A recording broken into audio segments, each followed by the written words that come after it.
Hello, everybody, and I hope you can get a feeling that this recording is the last of this year, just as we come into the Christmas period.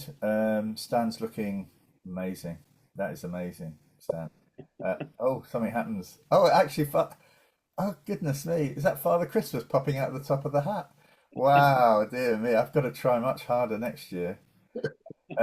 Anyway, and those of you on video will notice that we have a guest who we've had on. This is the fourth visit. So, hello, Eric Craven. Hello, fellas. Lovely to be here. I'm in Anglesey on holiday, hence the lack of Christmas decoration. Right. Well, thank you for joining us. Anglesey, Stan, a place you know very well. Yeah, it is. Actually, we've Whereabouts got a in better Anglesey signal are in you? Anglesey than you get. We're just above Morris. All Right. right, yeah. Lovely place. Yeah. Yeah, it's a really nice place. We come probably annually, so we know it well. Well, it's great to have you back, and Thank you. obviously we call you the Scouse poet. So obviously we've got a number of poems here, but Stan, I think we're going to go to you first. Yeah, as a tribute to Eric. As we approach the end of the year, the kids are excited, we know it. It's our chance to share a note of good cheer through the words of our loved Scouse poet.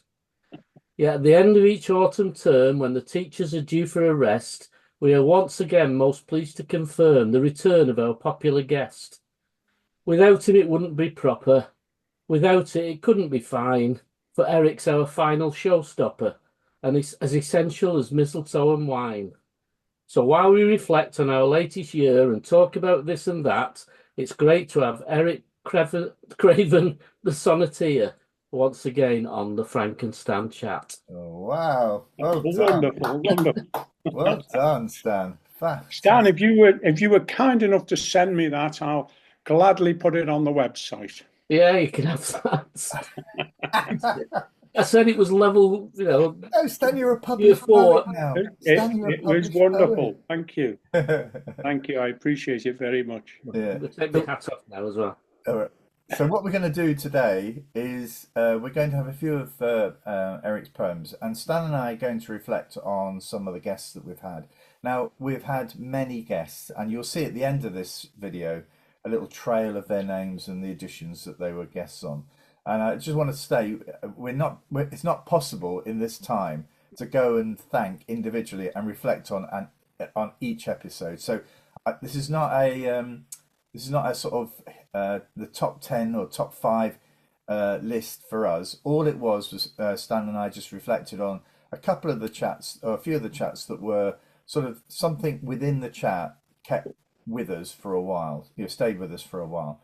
And to be honest, this year, Stan, we've had Sir Michael Wilshaw, we've had professors and everything. But I don't know about you, but I've tried to reflect on perhaps some of the sort of less high profile, Yes, certainly. some of them where actually when you get a less well-known guest, some of them are absolutely amazing. And it's a shame that because they're less well-known, not quite so many people watch or listen to those chats. So I would urge you, if you have the chance, to go back and look at some of the chats that we're going to highlight today, because for me, that some of them are the best chats we've had. So are you going to kick off then, Stan, with a chat? Do you want to Yeah, the one that came to mind as soon as you asked me to reflect on it was Aelwyn Pugh, former HMI, and his, he might call it a rant about the pressure or the expectation that attendance at school is the only way you learn, basically. And his rant that eventually finishes with him saying he would reward children who didn't go to school for showing the initiative that they can learn better outside of school if the school's not a good school. He did say it was a bad school. So, but he talked about the things he learned in his childhood, the things that weren't when he was at school. And I think sometimes we forget that school's only a small portion of the day. All right, it's an important one, but there's a lot more goes on in educating children than those few hours in the day. And his reflection was, sometimes you need to think about that. And when we sort of have the phrases that get knocked about now, that one day off school and you're less likely to get your GCSEs, we need to just put that into context and say, let's just look at what children learn while they're away from school sometimes, and not just write it off as a wasted day. Yeah, I agree. That's And probably, if I might add Yeah. to that, I did see some of the Aelwyn podcast. He's got a great sense of humour, Aelwyn, anyway. But I did see some of that. But it strikes me, I've been talking to some of the special schools I work with about the hidden curriculum. Now, that's not necessarily and just the kind of learning they do at home. I'd probably define it as anything that happens in school that's unplanned. Yeah. And I think in special schools, it happens in all schools, it's that corridor encounter, the arrival, departure, lunchtime, visits, educational visits, all of that is really important. But in special schools, where certainly youngsters with learning difficulties need to be able to generalize those skills, I think that hidden curriculum is so important. When teachers are reinforcing or seeking out opportunities to reinforce pupils' learning on the corridors through politeness or respect or courtesy or whatever it is.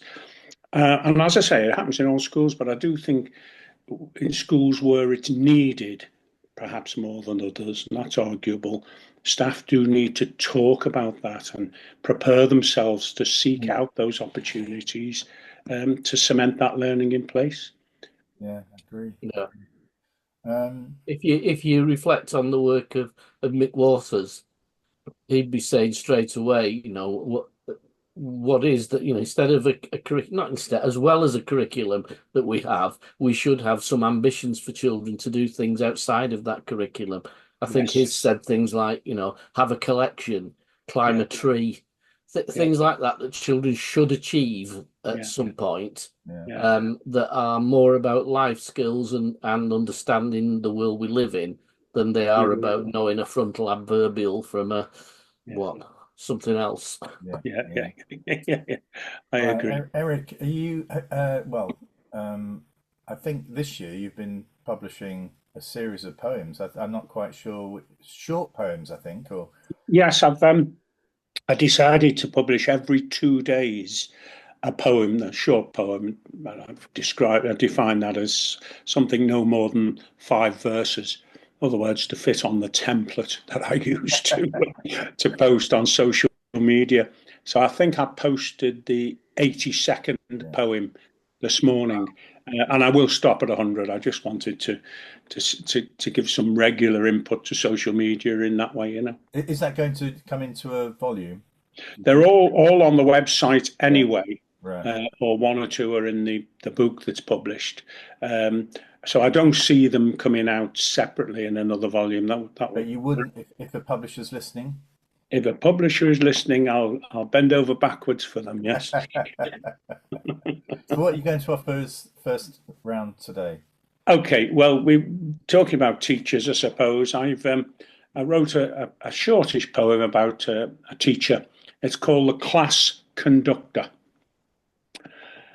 The teacher conducts an orchestra. She sets the tempo for learning, keeping a close eye on her score while stoking a fire that's burning. Her nods and stirs are fruitful. She smiles at those who try hard, like Jenny, Abigail, and Frances G., but she frowns at those like Bernard. The final outcome is most rewarding. It's greater than the sum of its parts. She's got those kids to give their best, and she'll be forever in their hearts. I never know what to say. I mean, it just makes you sort of reflect, doesn't it, really, these poems? It just makes you feel, because...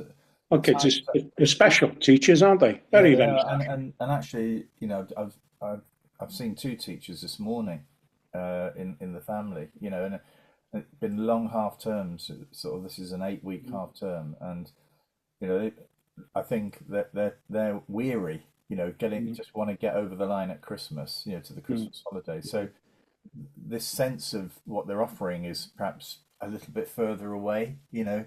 That optimism that you've offered there is perhaps something that they're just weary and they just need to get to recharge the Yeah. batteries. It's particularly long term for teachers, isn't it?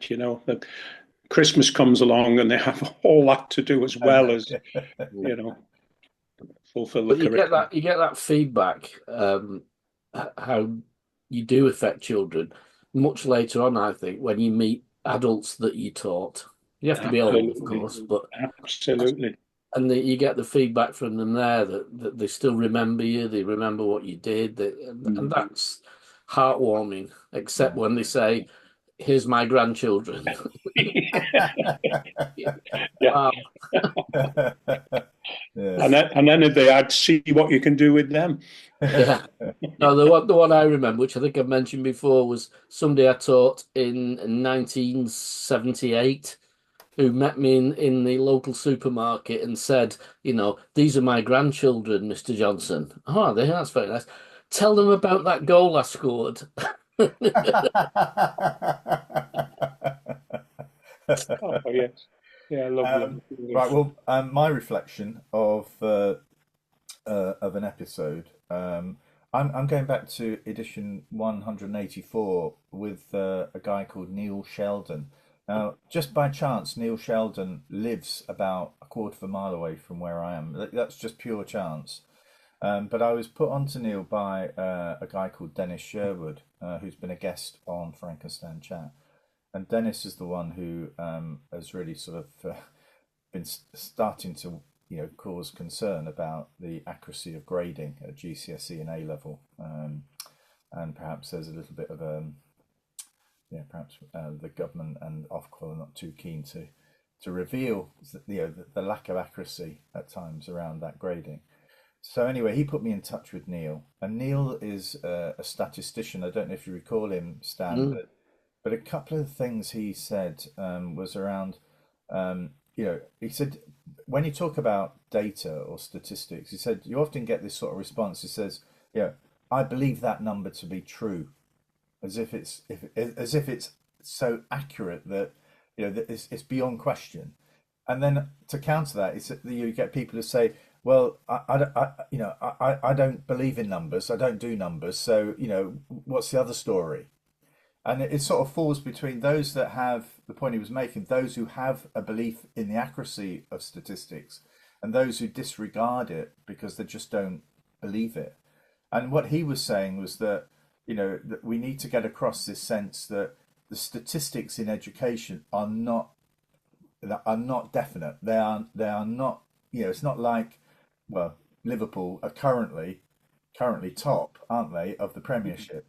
That's a statistic that probably can't be denied, but education statistics is not like that.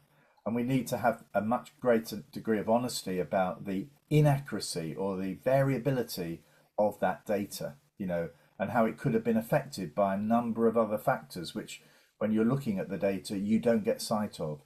So I think for me, it was around, he made the point that we need to build up a story behind the data. And in order to do that, you need to understand where the data's come from, who is interpreting the data, how it's interpreted. All of that is really important. So for me, Neil Sheldon, who is an eminent statistician, really eminent, he brought me back to just looking again at the data and making me think again about, have I placed too much emphasis on a specific number, rather than looking at a broad range that statistic could be part of, So I think it was a really interesting chat for me. One that had quite low viewing figures, to be honest. But actually, I really do think that's the area we need to push down now as we move to report cards where there's going to be data on it. We need a better understanding. And I met an inspector recently who really didn't understand the progress measures and how they're determined and how she should interpret them. And that really started to worry me greatly about what's happening. So, is it Benjamin Disraeli who said there are lies, damned lies, and statistics? It was, yeah. And a wonderful book. I don't know if you read it, in the probably 70s, by Darrell Huff, called How to Lie with Statistics. Yeah. And actually, that was Well, short book, well worth a read. yeah, it's only about 90 pages, but that was part of the chat, wasn't it? I think Yeah, it was. he Yeah. referenced Oh, was that it? in the chat. Right, yeah. Right, Eric, have you got another poem for us? Yes, this one is opportune, I think, because it's called Christmas Day, and it's about those trials and tribulations we have just before Christmas and then on Christmas Day. I queued for 2 hours to get into the Asda car park. 2 more to pay. That wasn't in the Gospel of Mark. I could see everyone around me stressed to the eyeballs. There was sweat running down my back like Niagara Falls.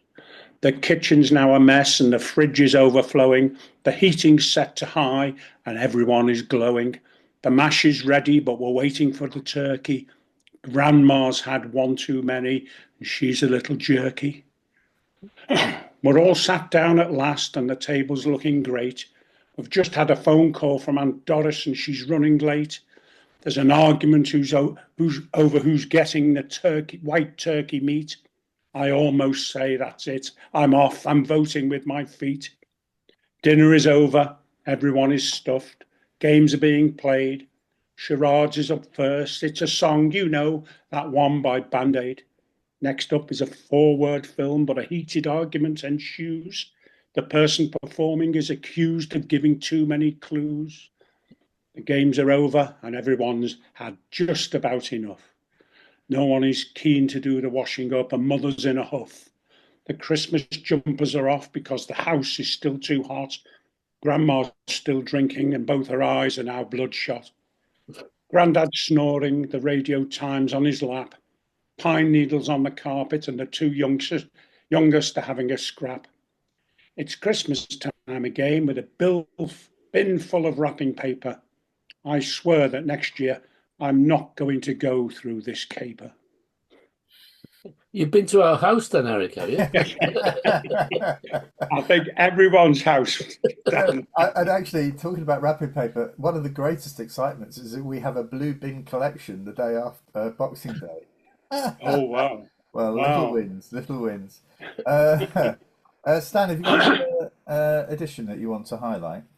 Yeah, there was Emma Ainsworth came back for a second or third time, I think, and there's just part of that where you can see her passion for the whole child, and not balancing somebody's successes and performance on the result of an exam, and saying how in her academies, I think she's the chair of governors, is she? She is, yeah, in a primary academy. That they're looking at the whole child bit and the bits that need to be added on. Just building on what Eric said about the hidden curriculum, and she's critical of the fact that we don't actually allocate time to that. We don't think this is something we know we should do it, and we know we want to do it, but we don't allocate resource. It happens too much by chance and not enough by planning, and it's we I think we judge children too harshly about how well they do with exams, and the truth of the matter, if they knew it, is that an exam only gets you into the next step. I can't remember anybody ever asking me how many O levels I got, or A levels, or whether I've got a degree. Only when I apply for jobs and have to say, I can't apply for that one because I've not got the qualification. But nobody asks those questions, and yet if you see an 11-year-old, under the pressure for doing SATs, there's something really wrong with what we're doing. And I think it's the same at 15, 16, when again, your whole life's on your GCSE results. Well, it really isn't. It really, really isn't. And we should stop that lie that we make it that it's life or death. Yeah. I think Emma's got to the position where she's recognised that and wants to do something about it in the way that they reward the skills that children have. Just because you're not particularly good at maths doesn't mean to say you can't be an artist or you can't, and we put so much emphasis on maths and English beyond what most people need for the rest of their life. Yeah. And I know I was watching the episode when I was off with Kendra and Alan taking over, and they were talking about the last time you used a quadratic equation, and and I was thinking, yeah, but I really like maths and I enjoyed doing quadratic equations, but I can honestly say never, ever, ever. But I can also I like to think of, what do we do in primaries? And the one that always gets to me is dividing a fraction. Mm. When you because nowhere in life do you divide a fraction. There isn't a practical way of saying, well, if you needed to do this, because it's actually multiplication, it always is. And so you use the phrase invert and multiply. Well, that's because there's no such thing in. Yeah. So it's what we do because we think we should do it, and miss out on the things that we know would be beneficial. I think, and her little summary of that and the passion that she put in it really, really spoke to me. I think it highlighted for me also, because I've referred so often to this research from Ruth Lupton, Professor Ruth Lupton at Manchester University, who looked at what happened to children who didn't get their grade 4 in maths or English. And analysing it, she found thousands of children who got 8 or 9 GCSEs at grade 4 or above in other subjects, but not in maths particularly. And you think, oh goodness me, a child that's got some of the highest grades in some other subjects, then actually has had a lot of this is blocked out. The opportunities should be really wide for those students. It shouldn't be, oh well, you can only choose these courses because you didn't get your grade 4 in maths. When we should be looking at a much wider spectrum. And I'm really pleased that the government look as though they're making progress on that in terms of how that will affect, say, apprenticeship opportunities. We really do need to be thinking about the whole individual rather than the sort of shorthand for, you've got reached a certain level. We all know if you get grade 4 in English or maths and nothing else other than that, it's a pretty sad situation. We really ought to be looking at the full range of experiences and qualifications. Yeah, I think my brother-in-law got he went to a private school. I think he got O levels in maths and art. So he paints rulers now for a living. I too, Stan, I got grade 1 CSE as they were then, which was apparently the equivalent of a GCSE or a GCE as it was then. And I got mine in history and woodwork. Show me a Chippendale and ooh, I'm away. Oh, for night school though then, because all was lost. I know that's what happened. Those. I mean, that's what hurts. I think because I can remember I didn't need to go to night school for I'd got the sort of qualifications, A levels, etc. But you did things like French and Spanish and things that were free. You could just go and sign up and do a whole series of educational things at no cost. Yeah, wonderful. I mean, where else would I have a bronze medal in fencing? With the foil, not the garden fencing. Eric, have you got another poem for us? Yes.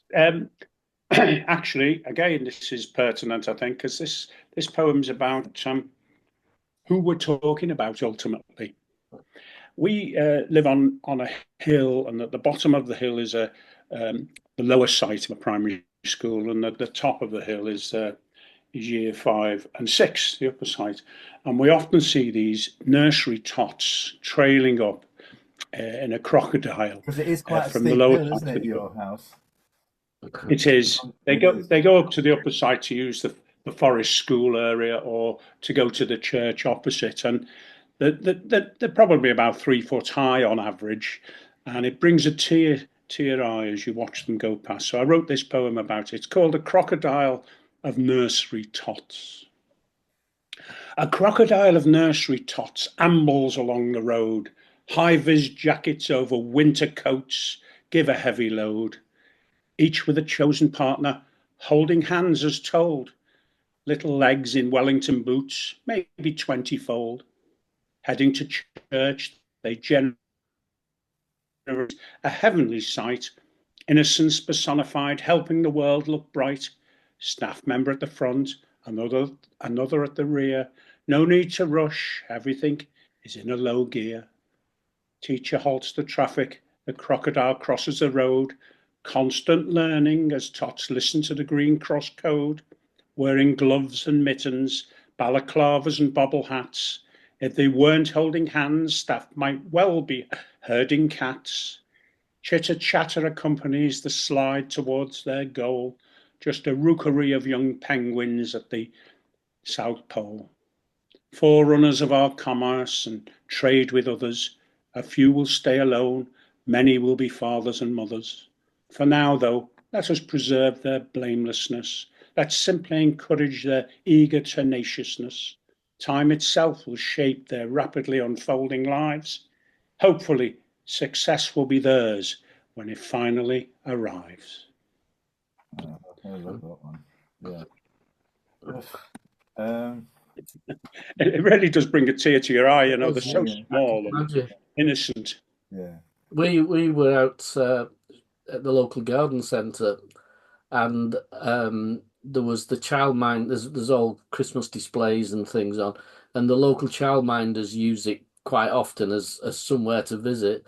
And as we walked through, there was this sort of gaggle of children. And people with trolleys going, no, this way, this way, this way. And it was more like herding cats than a crocodile. Yeah. Exactly. Well, I'm going to go for my reflection is edition 176, which of course you know really well, Stan. Is the Lisa Lee Weston chat, where Lisa has created a business which is all around offering supervision to senior leaders. And in effect, it sort of struck me about some of the challenges that individuals face and the need for a safe space to reflect on how they're feeling. And as Lisa said, it's not sort of so much coaching or mentoring. It's something a little bit different to that.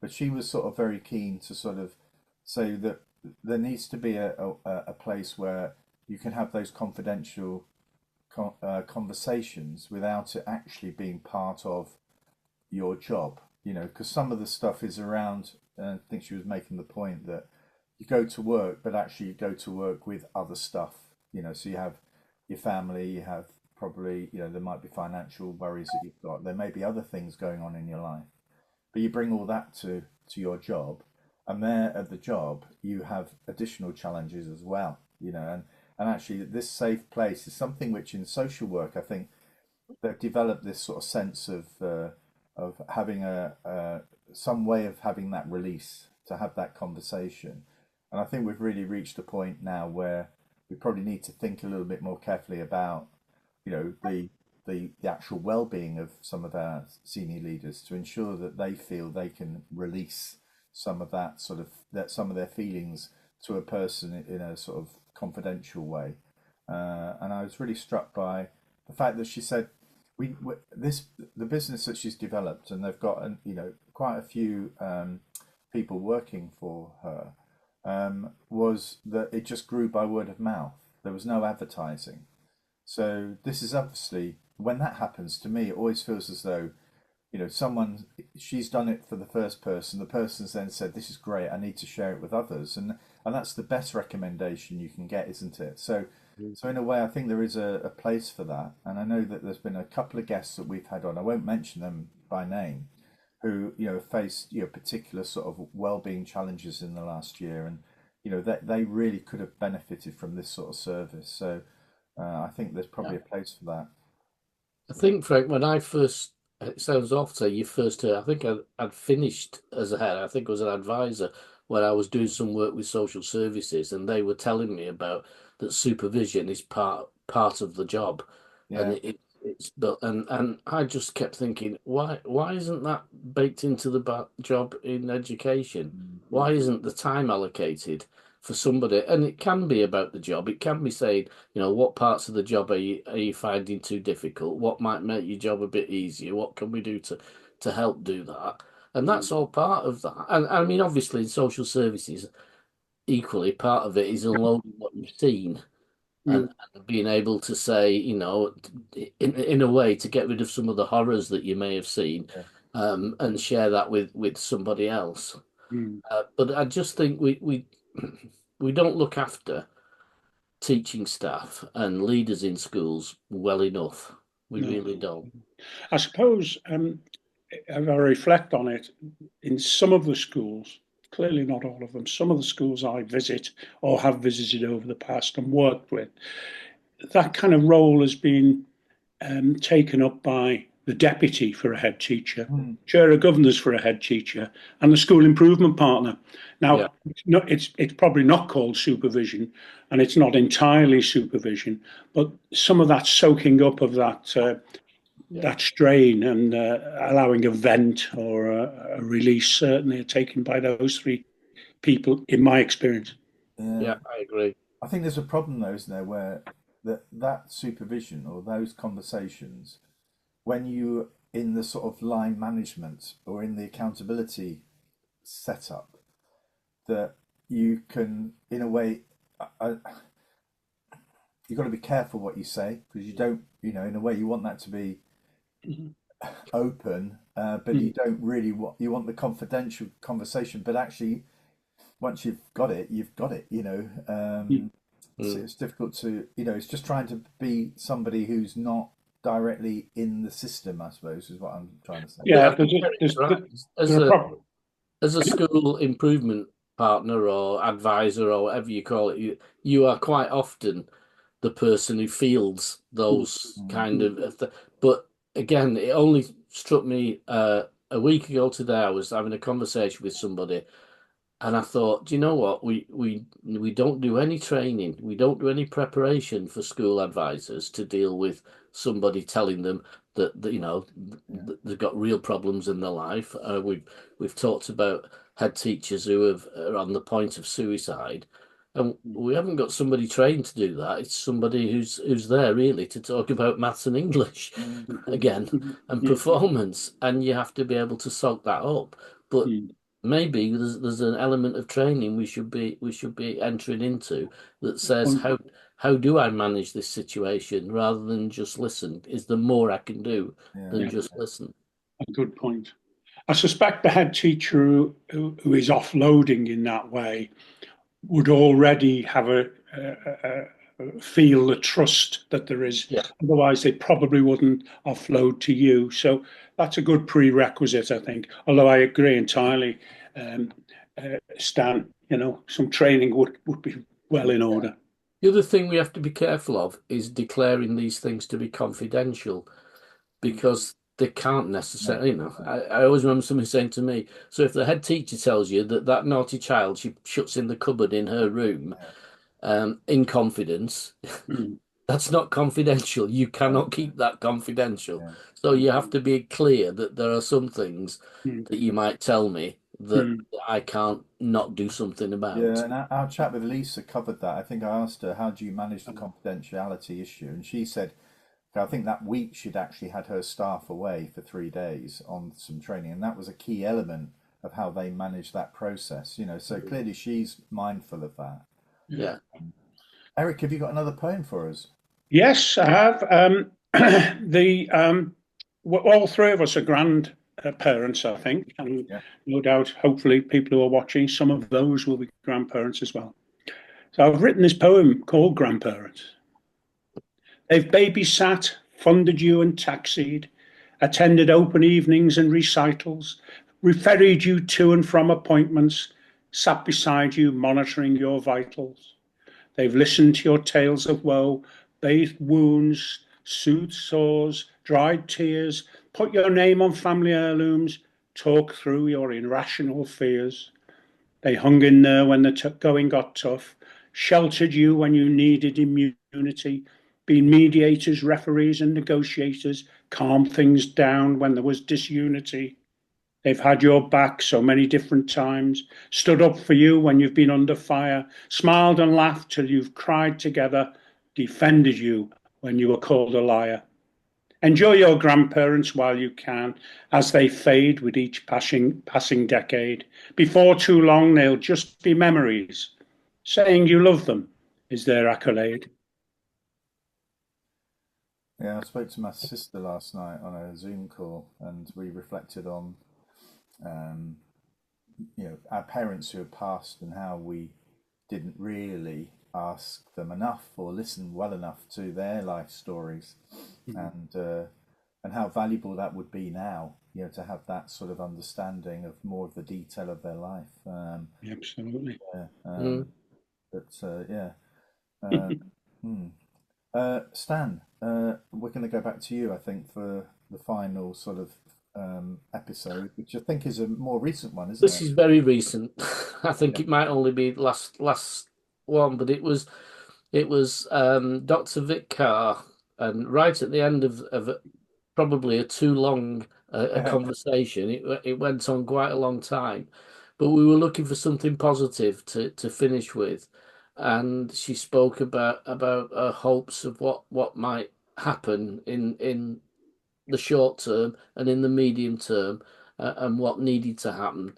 And I know I don't want to spoil it if you're going to show the clip, but she finishes with, "I've got hope." Yeah.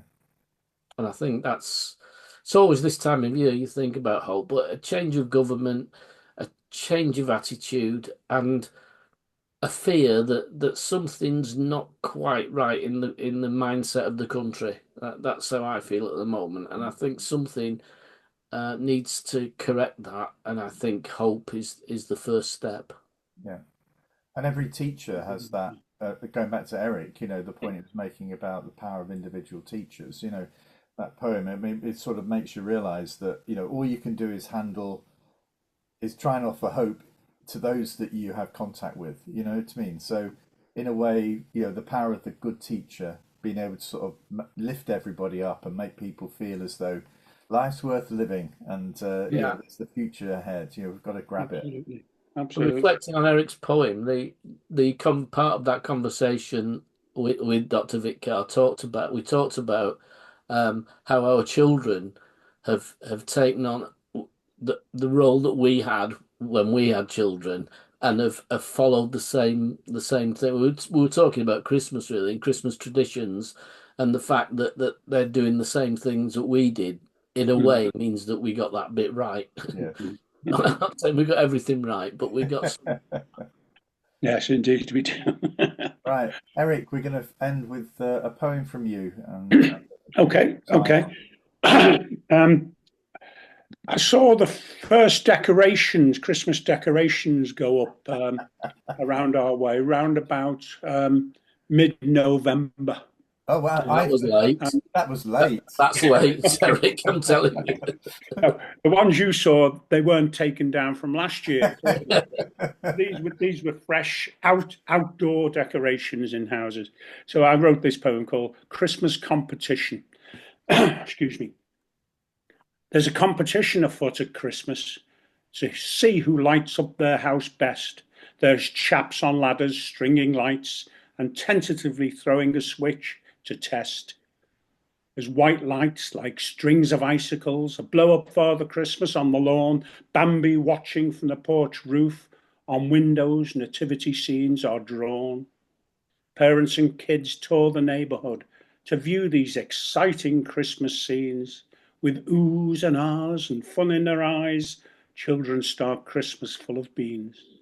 However, come Twelfth Night, ladders re-emerge, brown boxes are filled, Santa is deflated and Bambi captured, till next year, when once more the kids will be thrilled. Maybe a pertinent one just to finish off with. Yeah. That's the 12th night one is the reason there's no lights gone on our tree this year, because I'm too old now to be scrabbling round up a tree trying to get lights down. Well, can I'm just going to show. There's a character here. Oh, wow. Waiting to go into a granddaughter's garden later today. Because she said, "Oh, our house looks really bright inside, but we've got nothing outside, So we're going to put that in the garden somewhere." Lovely. Well, what I'm amazed at, going back to your grandfather, is how much different it is to have a 2-year-old around the house. So the Christmas tree this year has all the fanciest ornaments at the top, and the bottom 3 foot has got all plastic Made out of wood and break. I was instructed by my wife not to go into the loft. It was too dangerous, so I had to get my son to go into the loft. No, I'm getting close to that. In fact, it'll be a New Year's resolution to clear the loft of stuff so that there's only the Christmas stuff, and because we don't have a full loft, it's just a little triangle, but it's absolutely full, mainly of books, and they need to come out and they need to go. So that if somebody else has to go up next year to get the Christmas decorations, at least it'll be safe. True. Well, thank you, Eric, for coming back. Very welcome. Yeah, thanks, Eric. And I've enjoyed it all thoroughly. being well, and if the Frankenstein chat continues, I personally hope it does. But we'll be back in 2025 Christmas, and we'll love to have you the week before, the final episode of the year. Well, that would be a privilege. Stan, thank you for being a fantastic colleague and friend.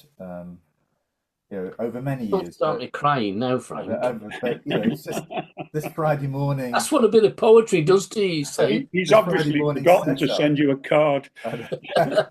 This Friday morning setup, it's I just regardless of whether we record it or not and have guests, I think we'd probably still continue to do it now. But thank you for that. And as we trail out on this episode, I've made a list of all the guests that appeared in the last 12 months, and just want to thank them all for what they've offered to us. It's been the best professional development I've had in many years, and it's you're great, Stan. But actually, let's face it, it's the guests that made the show, isn't it?